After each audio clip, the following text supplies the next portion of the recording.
In my opinion, there are other three important elements that complete this player, which is the mental side of things, then the habits, the systems that you have that help you daily. And then the third one is the leadership and the brand. And I make a huge emphasis on the brand because I believe that players nowadays and the times that we're living, you are a brand. All of us are brands.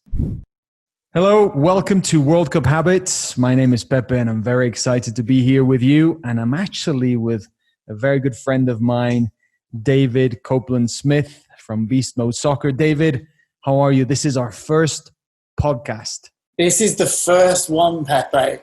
I'm excited. And of course, my gardener has come the first podcast. So I apologize if everybody hears that. No, I'm pumped to be here. I feel like Pepe and I alone are a force, but together unstoppable in total soccer development. Yes, yeah. And I'm joking, but I'm serious at the same time, you know? I agree. I think that both of us bring to the table different aspects and experience of the soccer world. So why don't we just explain a bit more of what we've done, and that way whomever is listening and they don't know us, most likely they won't know me, but that's okay. So they can see, okay, this match made in heaven that I would say in the soccer world. Well, why don't you kick it off, Pepe? Gas yourself up. I'll start then. Okay, so my name is Pepe, and I actually started working in the world of soccer, football, depending on where you're listening this to. In 2007, I was working for Major League Soccer. I worked from 2007 to 2010 for Major League Soccer at the league office in New York, which is a very corporate place to work at. Now it's changed a bit. But I worked mainly in the international department and the marketing department. So that was kind of my beginning of working in the soccer industry. And after that, I started in 2011 my own company. It's called 6PM Sports. And what we do is that we do international games, events in soccer, pre-seasons. We help teams with all sorts of travel with the CONCACAF Champions League that they play in Mexico or Central America. So a lot that has to do with special events or event management or game operations. And then another area of the business is the scouting. We help MLS teams scout, not only in Mexico, we have different packages. And then I also have this other interesting experience in business in mental toughness, which is what I would say mainly has brought us here with World Cup Habits. And I've worked since 2011 as well with soccer players on the mental side of things, advising their careers as well. And it's very interesting to find out that most players are training half of the complete soccer player because they train the physical, the technical, and the tactical, but they don't train the mental, the habits and lifestyle, and the leadership and brand, which I think nowadays that's very important, right, David? Yeah, super important. I think it's the missing link, isn't it?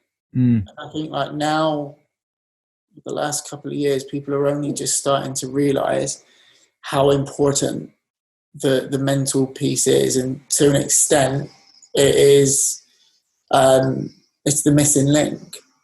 But because players who technically are phenomenal. I know players who are technically phenomenal, and they've only ever reached the level of meh. Yes. Right, so maybe that was college, maybe that was pro, but they've never really come out into their fruition, right? They've never been that really big player that they could be, and it's always the mental part. Because at that higher level, is there a massive difference technically between the top players? The only one that I would say is Messi. Because I think even Ronaldo is mental. Yes. Messi is something else. Sorry about the dog. No. But yeah, it's what I do is. How was it that you got started? Because I was reading a bit more of. Obviously, I don't know all your story, but Yeah. Was it in 2011 that you arrived in the US, or how did that So start? I arrived in the US in 2003, Oh, and I'm going to tell a story that I've never shared before. I arrived here in 2003, working for MLS camps, oh, Major League nice. Soccer camps, and 2005 I moved to California, and started. Well, I had 2 years in Florida, and I was working with teams there, and that was when I first started to work with individuals. Yes. And I'd never really thought about it before. Like, why would individuals, why? But I really enjoyed it, and I saw the results a lot quicker than I did when I was training teams. So On the technical side, right? yeah, on the technical side, so all technique. And I had visa issues, as in my visa ran out in All right, 2000. we'll delete this part. That was my issue. It's all right, I'm a citizen now. But in 2005, when I moved to California, I was like, you know what, I'd love to focus just on individual technique, but I needed to pay the bills. So I got a job at a high school. And, I started to work with players from that school. One of them in particular did very well, a lady called Ali Riley, who went to Stanford in NorCal. And it kind of Ali was my first player that I'd worked with who did everything that I told her to do, almost religiously. And you saw the difference, and she saw the difference. Can you hear that? No, we can't. Okay, good. You saw the difference, and I saw her confidence grow, and that was the tipping point. Was like, all right, if she can do it, other players can do it. Because when I first started to work with Ali, she was okay. She was what I would call a speedboat with no driver. Right? So she was rapid, going around that field, and she'd score goals and she'd do things, but none of it was really deliberate. There was not a lot of thought there because she didn't have the technique to do that. So we gave her that. Well, she gave herself that. We just guided her.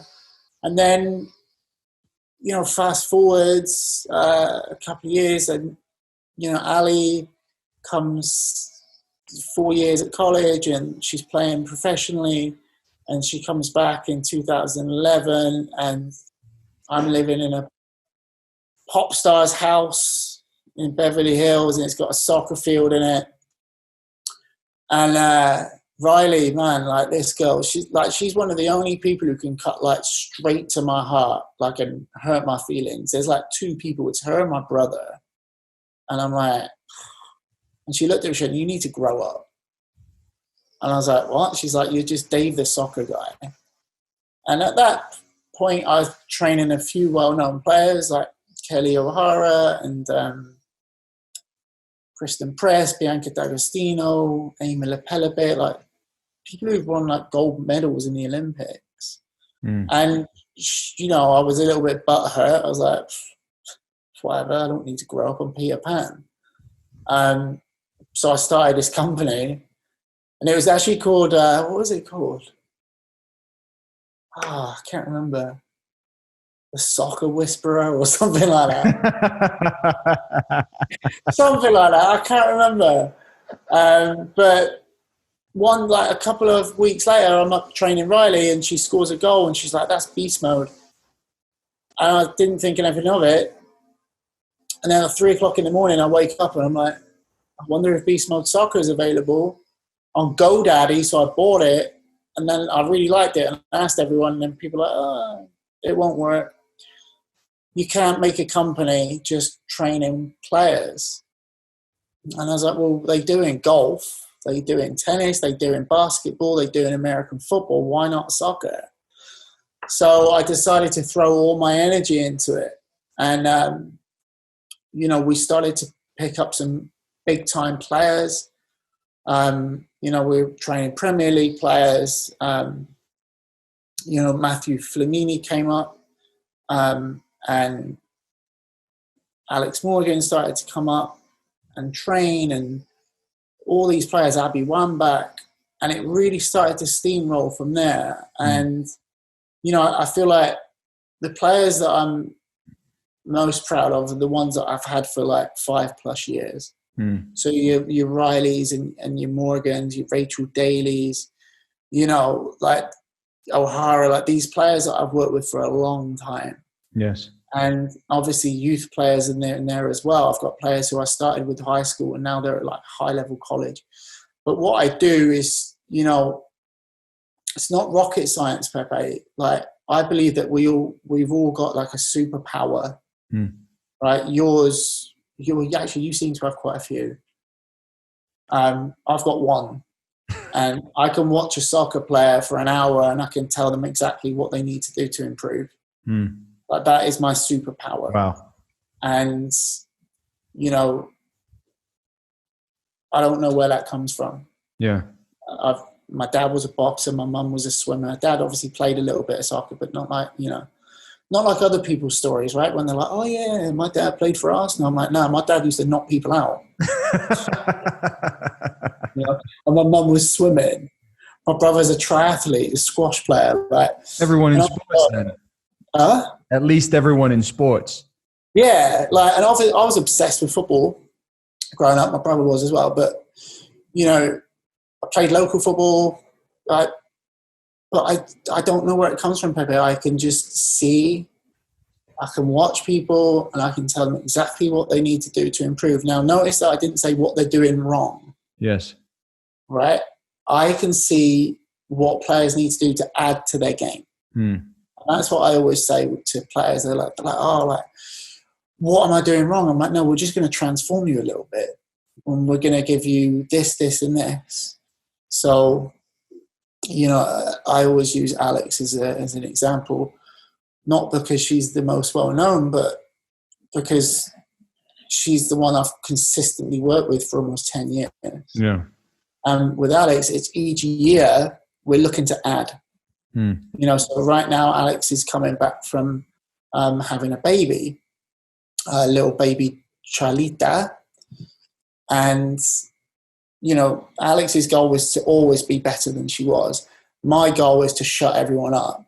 Right? My goal is to add little things to a game that people haven't seen before. Yeah. And obviously now that she's had a baby, there's that stigma, right? And I just wanted to be like, come out swinging a baseball bat, like knocking people out. And they feel like, what has happened to this player? And that's basically what I do with everyone. Like young players, I watch, they send footage. I'm like, okay, we need to do this, this, and this. And that's basically I would call it my superpower. And I don't mean to say that to sound arrogant, but it's just what makes me different. Yeah. Yeah. You know? I think it's a great superpower to have. And I do believe also, I agree with you that we all have a superpower. We have abilities and talents.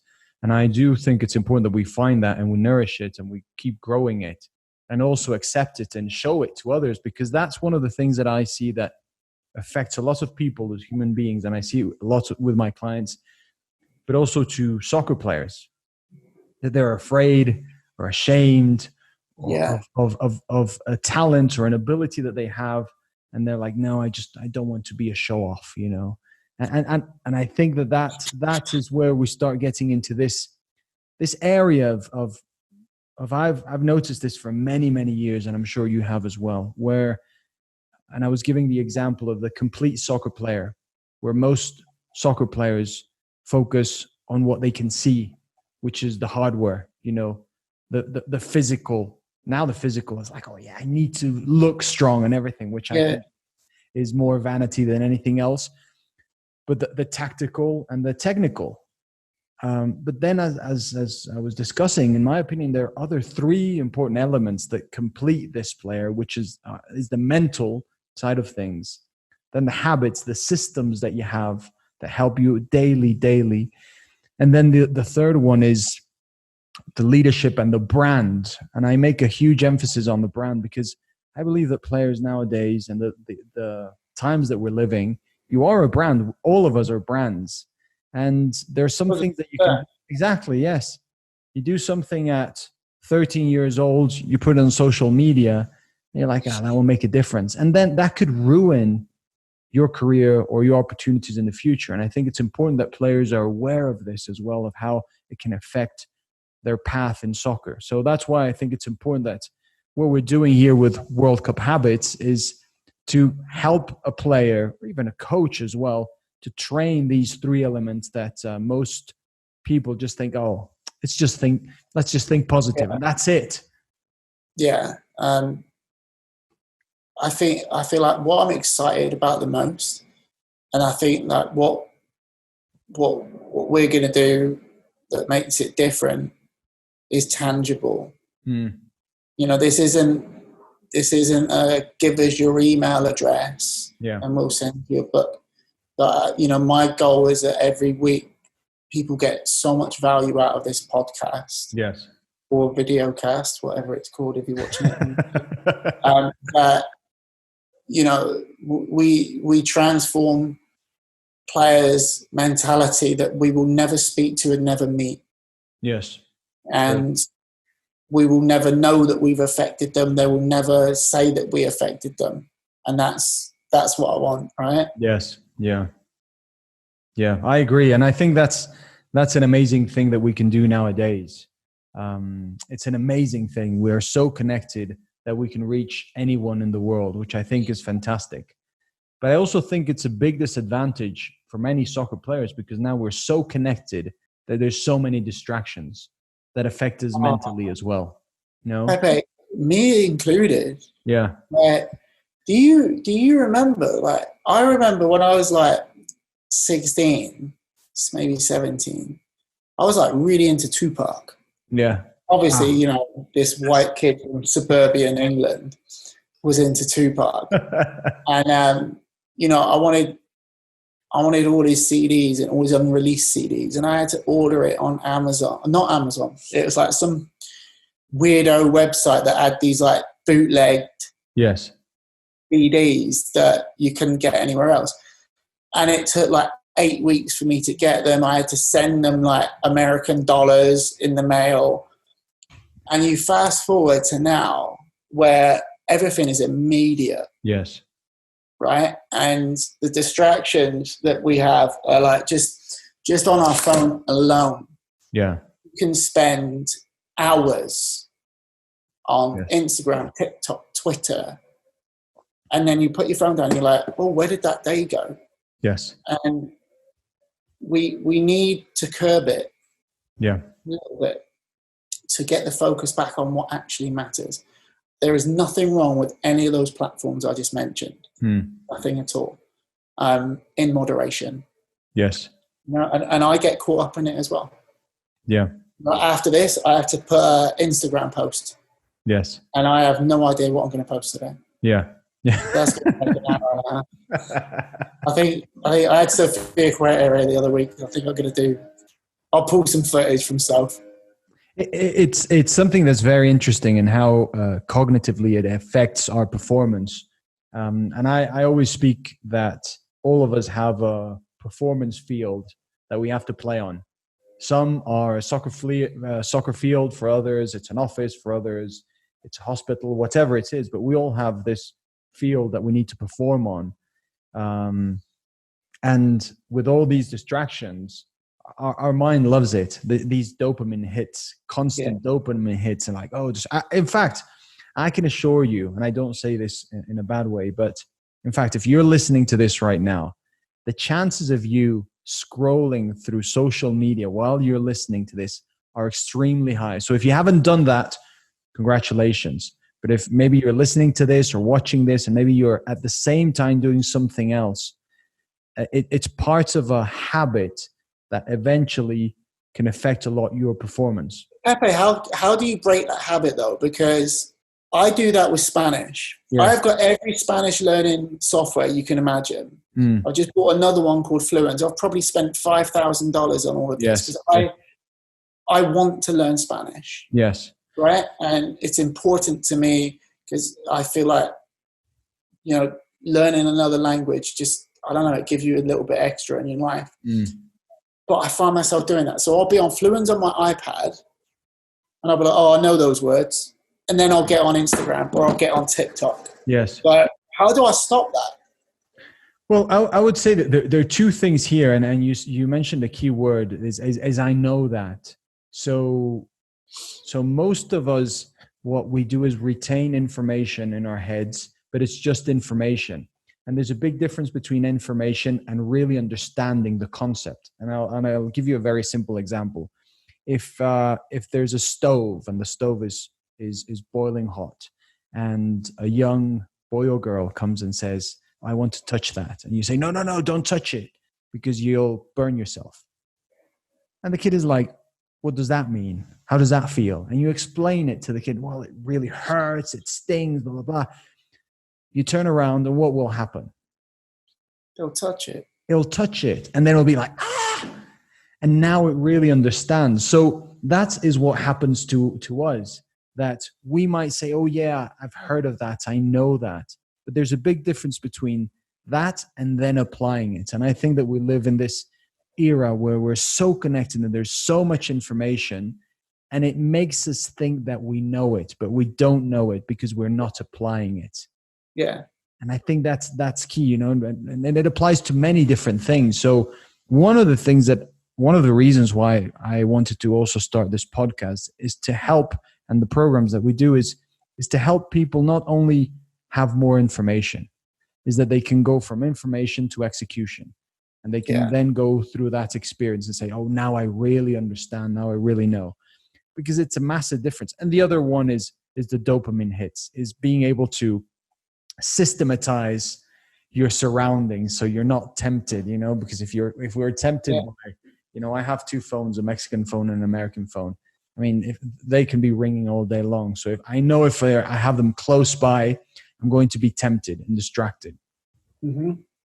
So yeah, because you've hit the nail on the head there. Like, because I know so much Spanish. Yes. Can't speak. Yeah. So I will watch shows in Spanish, but as soon as I actually have to sit down and learn. But maybe it's those, I would call it's the 5-10 uncomfortable minutes when your brain is like, oh, please give me something new. Yeah. And you have to really just say, no, it's uncomfortable. But after 5 or 10 minutes, you find a rhythm and you're like, okay, now I found a rhythm and I can concentrate. But because we're just constantly switching tasks, that we won't go from one thing to another. Yeah, it's the human brain is amazing like this, right? Like it's actually amazing, and that's one of the things that I've always struggled with, like to the extent where I've been diagnosed with ADD, and they gave me medication for it. But with that medication, it's quite funny because it's meant to help you focus. Did it go? And it does. Get worse? Yeah, no, it helped me focus. But if the first thing I focused on was Instagram, I was very focused on Instagram for hours, right? Which is my fault. Focus on the wrong thing. Yeah. So I stopped taking it because I'm like, well, yeah, it works, but sometimes I'm just not getting any work done because I'm like heavily focused on this Instagram post. It's going to be the best post ever. Yes. And you're like, that's not what I need to, because I need to focus on things that I don't want to do, but I want to do. Yes. I feel like I'm in a brain, my brain is like, well, there's got to be a way that we can just matrix Spanish into your head. Yeah. Like, put the plug in and be like, all right, yeah, you can now speak multiple languages. Because we weren't all blessed, Pepe, with bilingual parents, like some of us. Yeah. Yes. That's true. It's one of those things that definitely helps when your parents speak two languages. That helps a lot. But the other one that I would also say is, why don't we do this challenge? Right now, when we're recording this, is August 26th, 2020.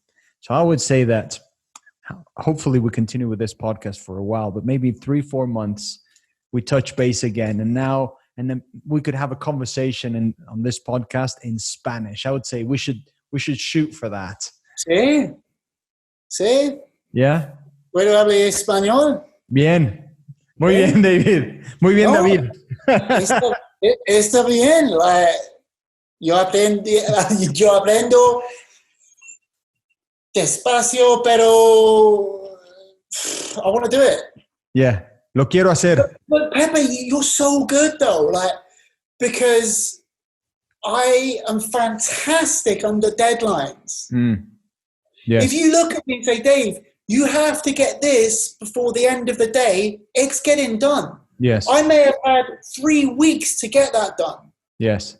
But I procrastinate.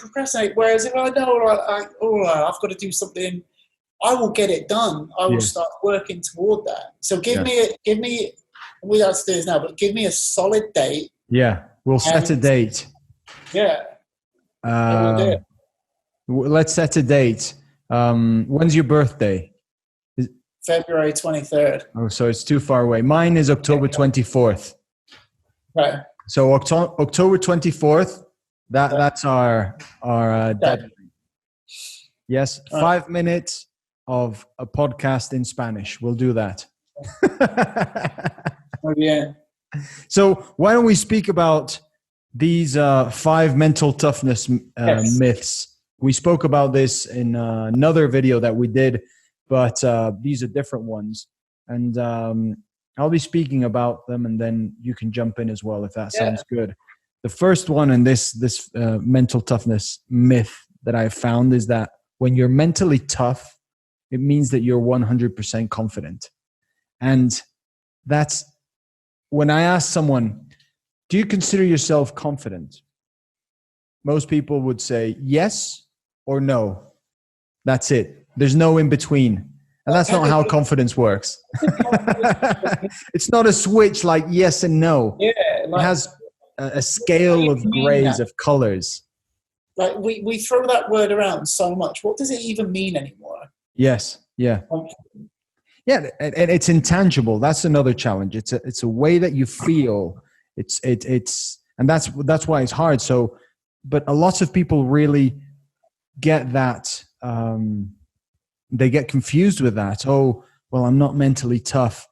Well, why? Because I'm not confident. Or they think that they always have to do it. So it's 100%. And I would say it's scenarios. When I was younger, I was very, very shy. I would still consider myself in a way shy. But I've worked on it a lot. But somebody asked me, so you say you're really shy? And I said, yes. And the person asked me, are you that shy that even when you take a shower, you're shy at that moment? I'm like, well, no, because it's just me. Yeah.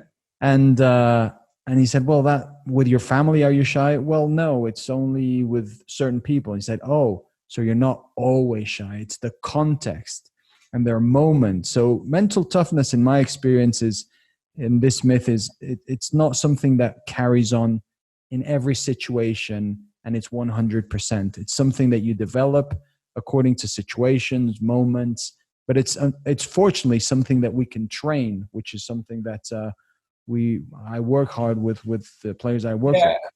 Trevor, you know that with that word, the confident word, is like I tend to put it in a way like I wouldn't class myself as a super outgoing person. Mm-hmm. Everybody assumes that I am, and I'm really not.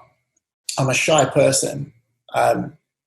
Yet, you know, I go to the United Soccer Coaches Convention and I'll put on a session in front of thousands of people, and I'll do a classroom session in front of hundreds of people. People are like, well, I thought you were shy. I'm like, that's different. Yes. I'm confident in my ability to help these people. Yes. Right? But if all of these people are in a bar and I have to go in and talk to them, yeah, I'm like not super confident doing that. Yeah. So I feel like just having the confidence in your ability is different. Yeah. Yeah, I agree. The second myth of mental toughness is that you won't make mistakes. It's like, oh, if you're mentally tough, or if I'm only mentally tough, that means that I won't be making mistakes. And the moment I make a mistake, I'm not mentally tough. that is ridiculous. And I think that there are lots of people to blame for this. And I'm not someone that likes blaming people. But I remember coaches when I was younger. And if I made a mistake, they were like, oh, that's terrible. It's the worst thing. Now that I see it, it's like, well, I was learning. So whenever a player, I've never met a player that intentionally makes a mistake. Never. It's like, oh yeah, I wanted to do that. So there's no intention. So it's a learning experience. Now, if you're repeating the same one, there's something that obviously you have to work on. But mistakes are part of the game. Mistakes are part of life. I actually think it would be a good idea to change the word mistake for something else. Mm. Well, Messi, right, every year has the most unsuccessful dribble attempts. Yeah. So he makes the most errors, yet he's also got the most successful dribble attempts. Yeah. So does he fail? Yeah. We say he's made all those mistakes in his decision making? No. Yeah, I agree. So that's another one that I see that affects a lot of players. And I also see it that, let's speak of social media a bit. Usually people show the best parts, let's say, their best angle, or if they're showing skills, only when they get it right. And I'm sure this happens, I wouldn't say to you, but with your competitors, whenever they're showing something, they always get it right. You're like, well, I really know what happens behind closed curtains. Yeah. And I think that that's important, that as human beings, we understand that if I'm mentally tough or in that I'm working in order to become mentally tough or better, that doesn't mean that I won't be making mistakes. Yeah, that's indicative of society right now, right? Like, people put these flawless videos out there, yeah, and the expectations are set. Now, these people are not doing that on purpose. They're doing it to go viral. They're doing it for views. They're not thinking, "Oh, this is going to really mess with kids' heads." Yes, they're not mean people. Yes, but they inadvertently do that. Yeah, right. Because you see a player hitting 10 shots in 60 seconds, and each shot goes into the top corner, and then they're all doing this majestic footwork.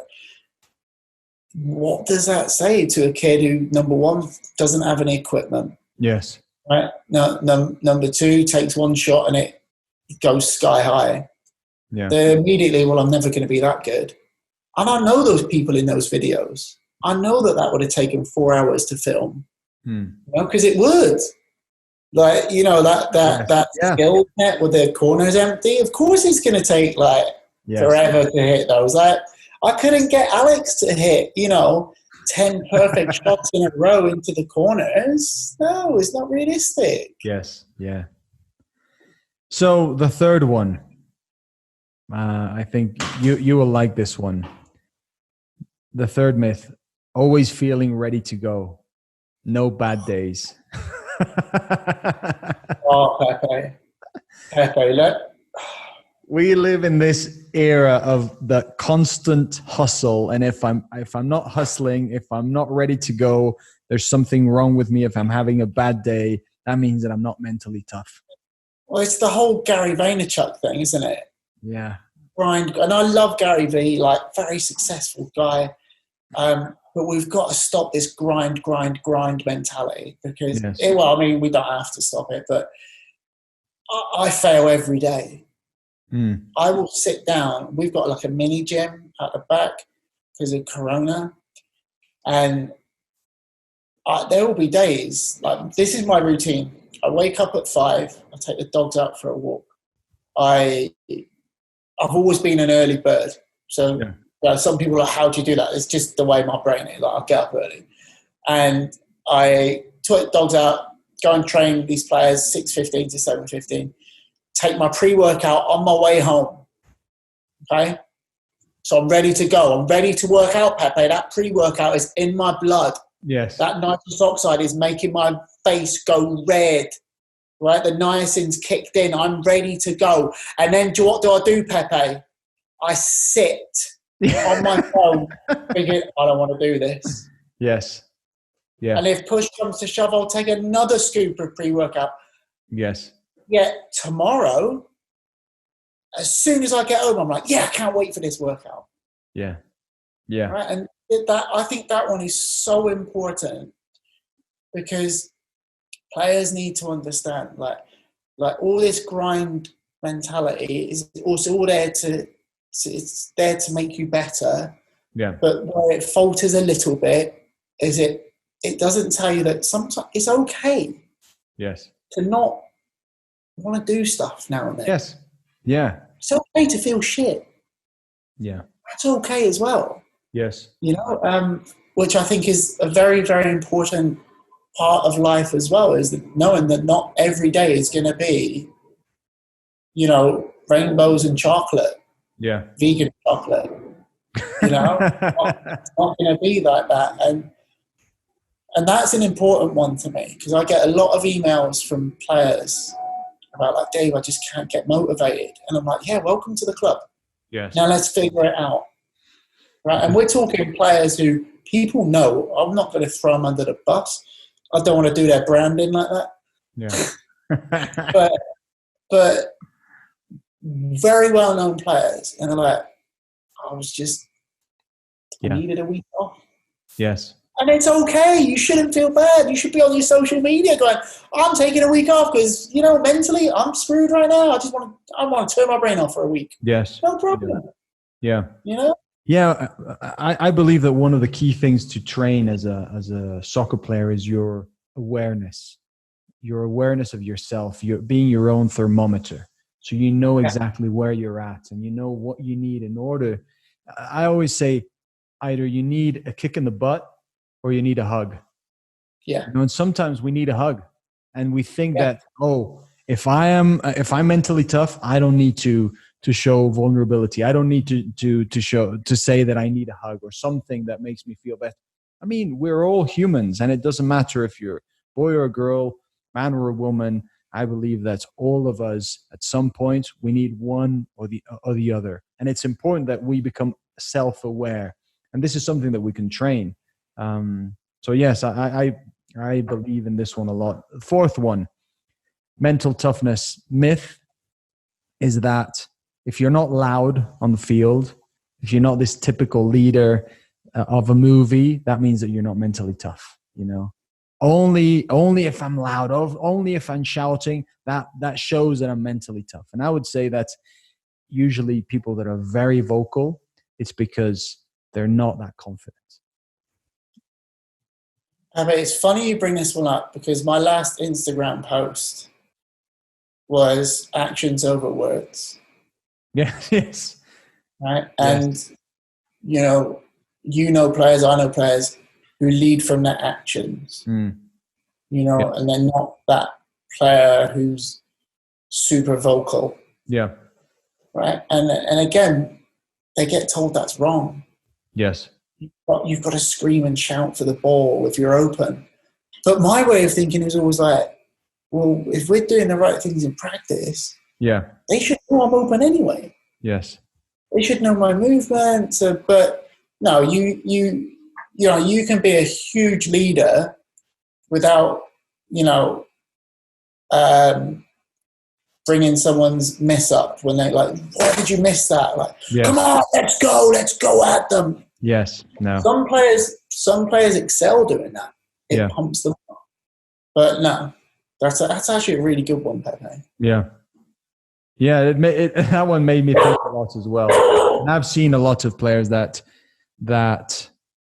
during trials, they'll mistake just their natural abilities as a player. And if they're lacking, then for some reason, they're very vocal. And obviously it's important to communicate, but that doesn't mean that you're very good. That doesn't mean that you're confident. That doesn't mean that you're mentally tough, which I think is very, very important. And the fifth one, and this goes against a bit of what we're doing, but being mentally tough means that you will play at the highest level. You'll be playing at Real Madrid or Barcelona.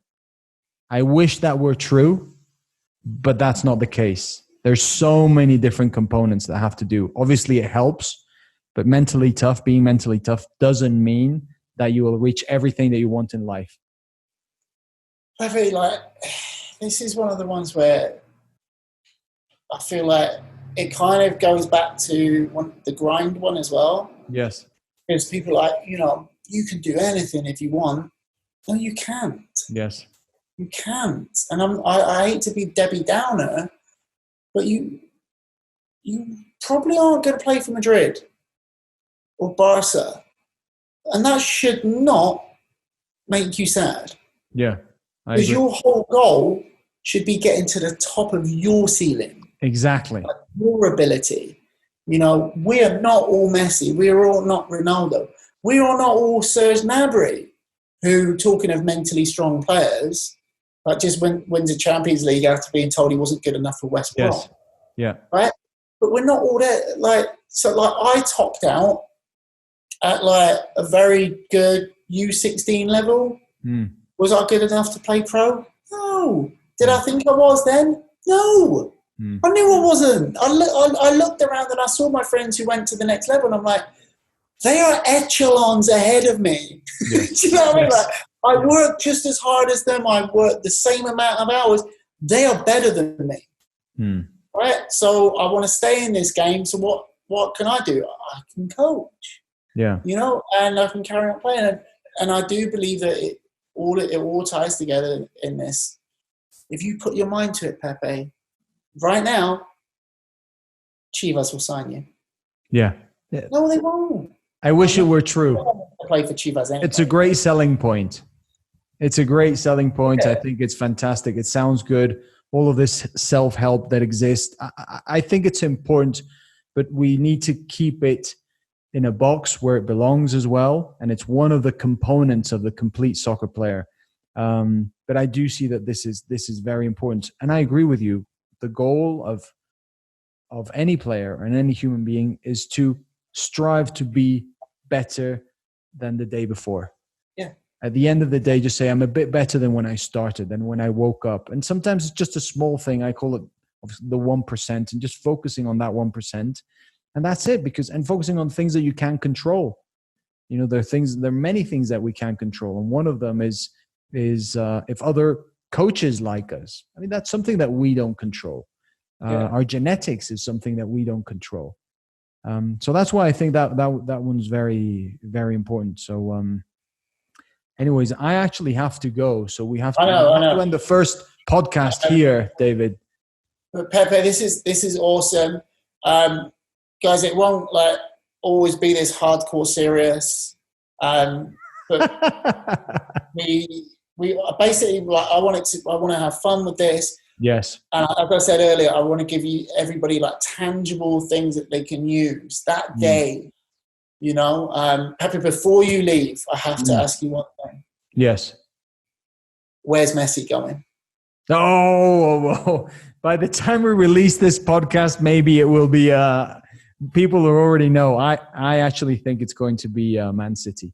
Same. I'm an Arsenal fan, so maybe Arsenal, but probably not. No, I don't think so. Sorry. No. Well, this is why I'm thinking Arsenal are an Adidas club. Yes. Messi's Adidas. Adi don't want him going to a Puma club. Yeah. They're sibling rivalries, Adi and Puma. I know. I know. But anyway, I'm looking forward to this next week. Yes. And so if you want to follow us, we'll actually be having social media as World Cup Habits. You can follow David. I'm sure you know him with Beast Mode Soccer. You can follow me as well, although I'll be speaking about random stuff that hasn't much to do with soccer. But with World Cup Habits, there you'll find everything that we're doing with the soccer world. So thank you guys. Have a fantastic day, and we'll speak to you soon, guys.